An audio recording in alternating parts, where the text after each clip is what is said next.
Hello मेरे प्यारे बच्चों, स्वागत है आपका आपके चैनल SRS लर्निंग में। बेटा ये हमारी हिंदी की कार्यपत्र के कक्षा थर्ड के लिए जिसका जो संख्या है, क्रम संख्या है, वो है 58A। ठीक है, ए आप सोच रहे होंगे क्यों लगाया, क्योंकि हमारी जो आज है हमारी EVS की जो वर्कशीट है वो भी शुरू हो गई है। उसको हमने नाम दे रखा है 58B। वो भी आपकी अपलोड कर दिए, तो प्लीज़ जाके देख लेना।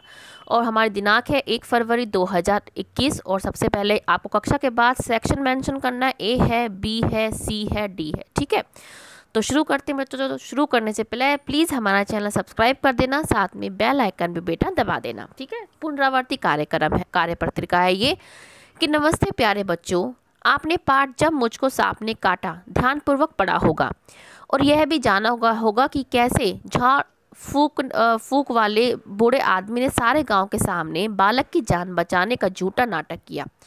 चलिए अब देखते हैं कि हमने पाठ से क्या और क्या सीखा, कितना और क्या सीखा। प्रश्न नंबर 1 है कि बच्चों पाठ से लिए गए निम्नलिखित वाक्य को बोलकर पढ़िए और जिस क्रम में ये पाठ में आए हैं उसके आधार पर इनकी क्रम संख्या लिखिए। उदाहरण के लिए जो वाक्य पहले आया है उसके आगे पहला देखो लिखा पड़ा है कि बालक ने खेलते हुए अहाते में एक छोटा सा सांप रेंगते हुए देखा। ठीक है, दूसरा क्या है कि फिर क्या हुआ था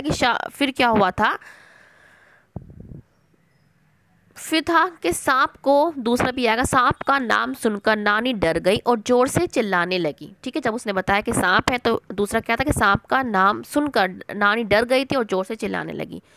ठीक है, आपने पढ़ा होगा कि वो क्या है, नारियल के किसी में वो चला जाता है। ठीक है, फिर क्या हुआ था, शाम को खेलते समय बालक को बर ने काट खाया। तीसरे पे ये आएगा। फिर क्या था, फिर फोर्थ पे ये आएगा कि नाना जी ने समझा कि उसे सांप ने काटा है, वे तुरंत उसे झाड़ फूक वाले आदमी के पास ले गए। फिर फिफ्थ पे हमारा ये आएगा कि नाना जी ने झाड़ फूक करने वाले बूढ़े आदमी को बहुत सारे उपहार दिए थे। उपहार क्यों देते, क्योंकि उसने बालक की जान बचाई थी। वो तो यही सोच रहे थे। ठीक है, अब आगे चलते हैं। सेकंड क्वेश्चन हमारा है कि नीचे लिखे वाक्य को बोलकर पढ़िए। यदि विराम चिन्ह सही लगे हैं तो वाक्य के आगे खाली स्थान पर सही का निशान लगे, अन्यथा गलत का। केंचुआ, गिरगिट और सांप रेंगने वाले जीव है, बिल्कुल सही है क्योंकि हमारे 3 की बात हो रही है। और यहाँ पे क्या है, हमारा कोमा जिसे कहते हैं वो बिल्कुल सही लगा हुआ है। फिर क्या, बर किस रंग की होती है, ये गलत है क्योंकि यहाँ पे हमारा क्वेश्चन मार्क आना चाहिए, हमारा जो है प्रश्न चिन्ह आना चाहिए, ये गलत है। मेरा नाना जी मुझे बहुत प्यार करते हैं, ये गलत, जो विराम है यहाँ पे विराम चिन्ह गलत लिखा हुआ है। हाय, ये क्या हो गया, ये क्या है, यहाँ पे ये वाला आएगा, इसलिए ये भी क्या है, गलत है। ठीक है, तो बस ये वाला सही है। अब चलते हैं नेक्स्ट पे कि पाठ में आए ऐसे कोई 3 वाक्य खोज कर लिखिए जिसमें कोई क्रिया हो रही हो। ठीक है, कोई क्रिया हो रही है, हम ऊपर से देख लेते हैं 1 2 तो कि सांप का नाम सुनकर नानी डर गई और जोर से चिल्लाने लगी। हम पहला तो यही लिख लेंगे। ठीक है, हम पहला यही लिख लेंगे कि सांप का नाम सुनकर नानी डर गई और जोर से चिल्लाने लगी। चिल्लाना भी क्या है, एक क्रिया है, तो एक पहला आप ये लिख लेना। ठीक है, दूसरा आप क्या है, दूसरा आप जो लिखेंगे कि शाम को खेलते समय बालक को बर ने काट लिया। काटना भी क्या है, एक क्रिया है, तो दूसरा आप ये लिख लेंगे, ये दोनों आप यहाँ पे लिख लेंगे। और तीसरा क्या है कि बालक ने कहा नानी देखो, ये आपका ये 2 तो आप यहाँ से लिख लेना। ठीक है,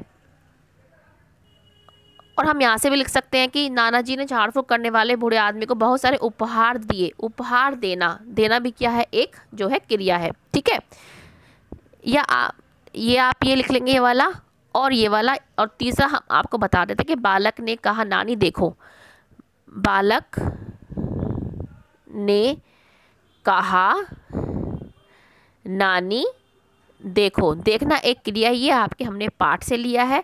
ठीक है, ये भी पाठ से लिया है, आप ये वाला लिख लेना और ये वाला लिख लेना। ठीक है, ये आप तीनों यहाँ से देख कौन सा आपको ये लिखना है और ये लिखना है यहाँ पे। और ये मैंने आपको बताया नानी देखो, ठीक है, वो मैंने आपको लिखवा दिया। अब चलते हैं यहाँ पे कि नीचे दिए गए शब्द में से रेंगने वाले जीवों के नाम खोजिए और रोचक तथ्यों को पढ़िए। सांप, पहले हम सांप ढूंढेंगे। हमारा सांप ये रहा कि सांप के कान नहीं होते, वह बीन की धुन सुनकर नहीं नाचता। सब लोग सोचते हैं कि वो जो बीन होता है, सपेरा जो बीन बजाता है उसको देखकर नाचता, नहीं, वह बीन बजाने वाले सपेरे से डर कर अपना फन फैलाता है और हमें लगता है कि वह झूम रहा है। तो हमने सांप ढूंढ लिया और सांप के बारे में ये क्या है, रोचक तथ्य है।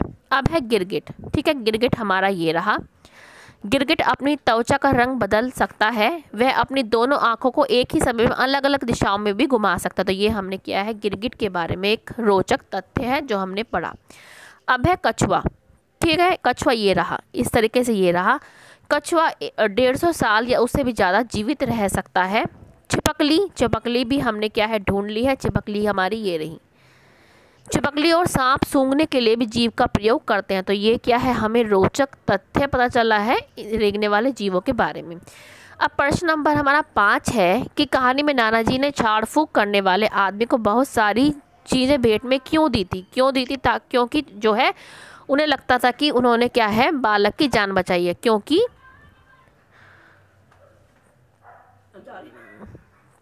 क्योंकि क्योंकि क्योंकि हम क्या लिखें, क्योंकि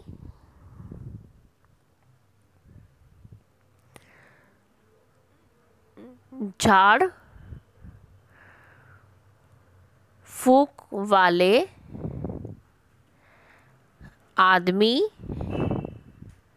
ने बालक की जान बचाई। क्यों लिखा हमने ऐसा? क्योंकि उसके नाना जी को तो यही लग रहा था कि उन्होंने उसकी क्या है, जान बचाई, इसलिए ही उपहार दिए थे। ठीक है, तो ये आप पूरा कर लेना। और हम अभिभावकों के लिए क्या है सुझाव है कि बच्चों को बताएं कि हर घटना के पीछे विज्ञान होता है, ताकि बच्चों में वैज्ञानिक दृष्टिकोण जो है विकसित हो सके, उनके मन में भूत प्रेत, जादू टोना और शगुन अपशगुन का डर पैदा नहीं होना चाहिए। हमें क्या है, शगुन अपशगुन नहीं ढूंढना चाहिए। हमें हर चीज़ के पीछे क्या है, साइंस, विज्ञान को क्या है, देखना चाहिए। ठीक है, तो बच्चों ये आपकी आज की 3rd क्लास की वर्कशीट है। और बच्चों आपकी ईवीएस की वर्कशीट हमने अपलोड कर दी, तो प्लीज़ उसको भी जाके देख लेना। मिलते हैं आगे की वर्कशीट के साथ। हमेशा खुश रहिए बच्चे, कोविड-19 से बच के रहिएगा। बाय बच्चों।